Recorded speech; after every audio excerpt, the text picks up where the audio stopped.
If you want something out of life, if you want to change yourself, if you want to acquire something, if there's some goal that you want to reach, that is really not easy as some people will make us feel.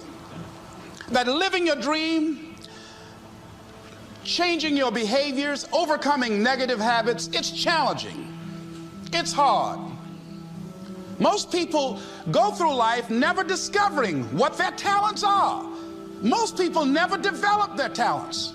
They have skills and abilities, but if you don't nurture them, if you don't develop them, they will never serve you. Your gifts can take you many places if you develop your gifts. Most of us don't like to do those things that come easy to us. I've always loved to talk to people. I decided, taking this advice, to develop my skills as a speaker. And my gift has developed and it's taken me many places.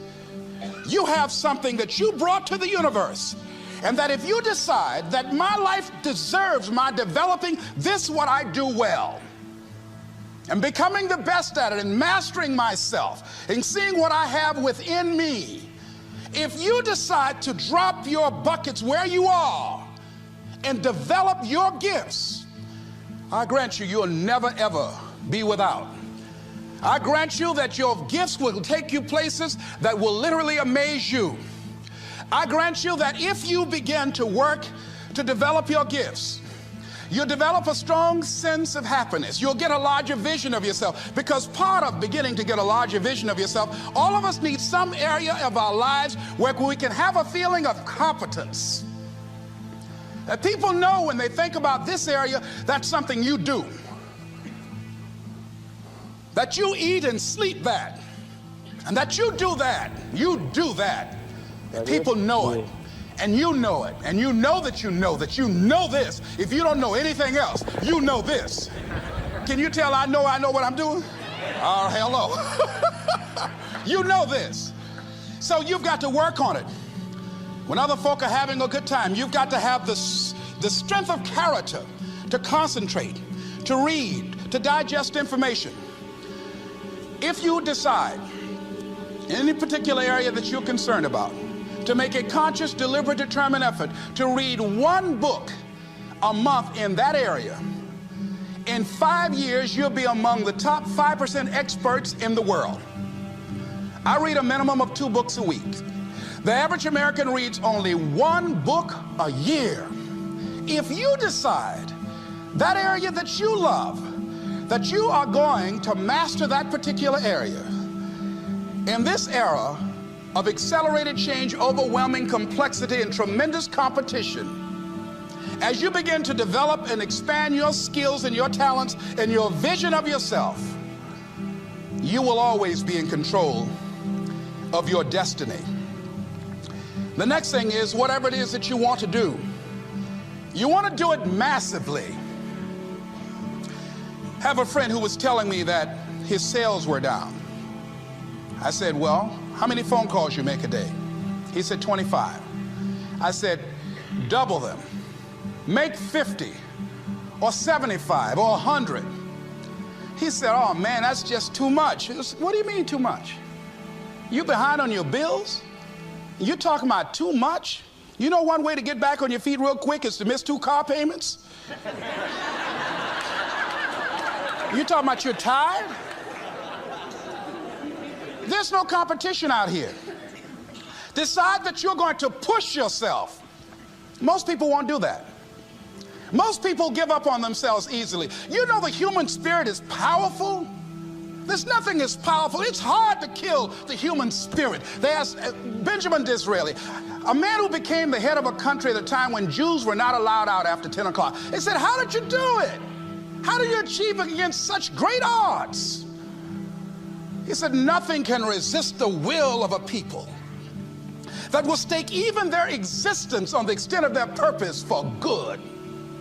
That when you have a made-up mind, when you decide that you want to do something, I was reading something the other day, he said, the power to hold on in spite of everything, the power to endure, this is the winner's quality.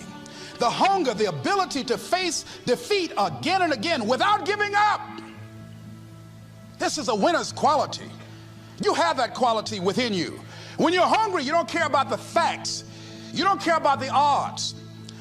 Doug Williams played for the Washington Redskins, quarterback.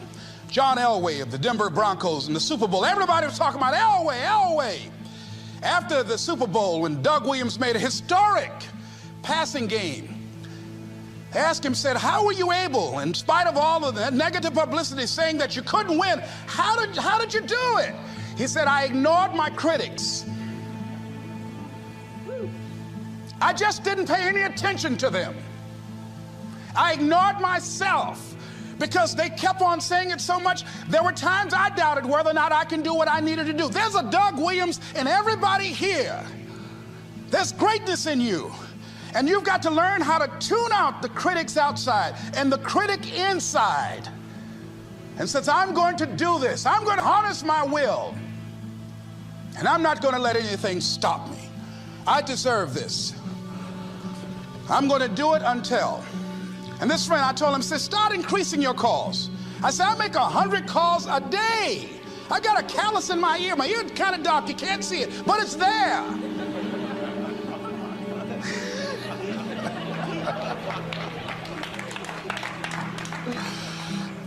His sales have increased. He's working harder now.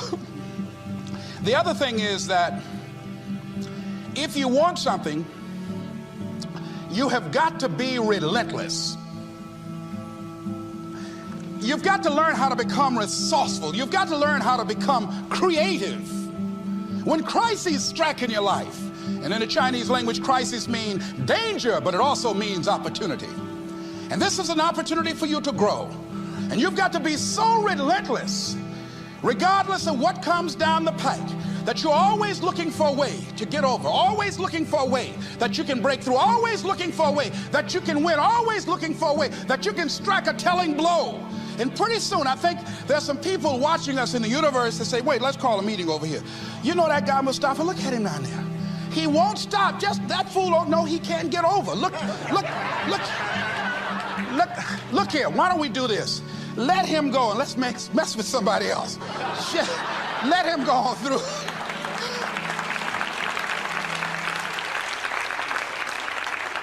Life will just get tired of whipping you sometimes. And just say, let's just let this one go. I believe this. Now, no one has told me this, but I just kept on kicking. I didn't have sense enough to stop. I was intelligently ignorant. I didn't know what I couldn't do. So I just tried anything. And the fascinating thing about life, because you can't get out of it alive, you might as well have a good time, you know? You might as well have a good time. Live your life with passion, with some drive. I was giving a seminar the other day, and I mentioned that I was going to do some training in August with some young teenagers and take about 100 away to a 2 or 3 day camp and wipe them out. Been working on this. So after the speech, one of the parents walked up to me and said, Mr. Brown, I'd like for you to do something for my son. He's not motivated.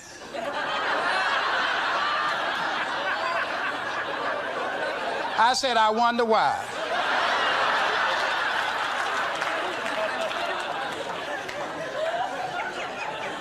I wonder what's wrong with him. He had no fire whatsoever. See, what you do speak so loudly, folk can't hear what you're saying. And so if you don't have any fire, you know, you've got to watch the people, the relationships that you develop. Have people of kindred mindsets. If you're around folk who are dead and negative all the time, they will affect you. You want people that are around you that have smiles on their faces, looking good. I was telling a group last week, Abraham Lincoln refused to hire a guy because of his face. They said, but the guy can't help it. He said, anybody over 30 is responsible for their face. If you have some depressing face looking at you every day, it affects your blood pressure. keep these dead faces away from you. It's contagious. This is serious. So you've got to watch your countenance, watch your face, have an uplifted expression, watch your body posture. All of these things affect you psychically. You got to be the kind of person that you are fearless. Fearless. Folk leave fearless people alone. There's some people walk through a neighborhood and every dog in the neighborhood would bark at them.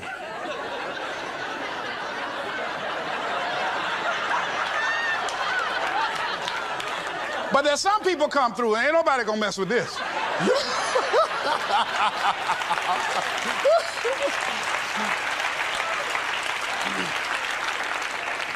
You are unstoppable.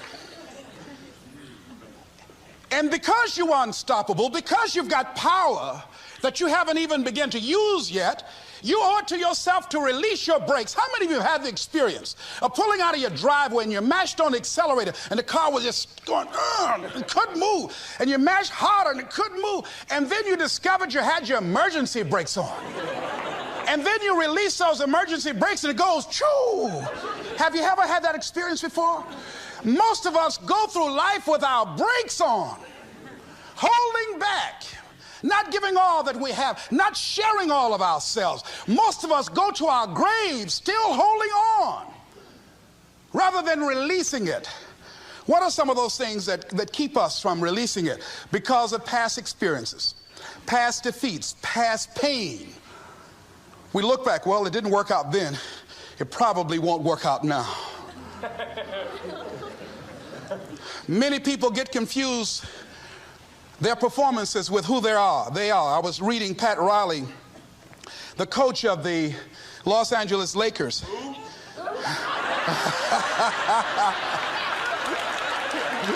But you're going to like this quote here. After the Trailblazers had blown them out of the water, and I'm sure he said this last night, they asked him, how do you feel? He said, tonight we were exposed for what we are right now.